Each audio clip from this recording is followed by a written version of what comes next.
how have the central bankers, this is my last slide because my 12 minutes is just up, have reacted to the truth coming out? They admit that they've been telling porkies, and now they propose to increase their power. So central bankers belatedly admit, oh, now that you've mentioned it, yes, banks create the money supply. So let's abolish that now.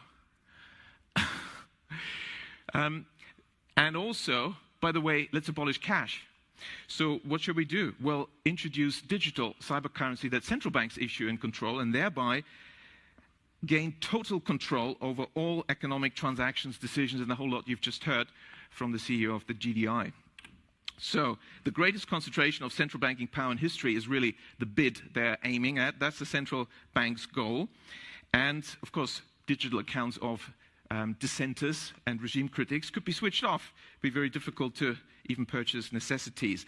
So this is an Orwellian dystopia of total control, the end of any freedoms. That's really what central banks are aiming at. Several central banks have, like the Bank of England, already prepared their microchip implant, RFID chip, to be implanted under your skin.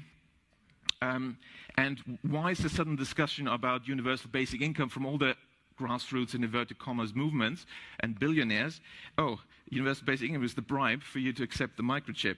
The overarching trend of the 20th century is concentration of power in the hands of the few. That's what we have to keep in mind. We have to work against this.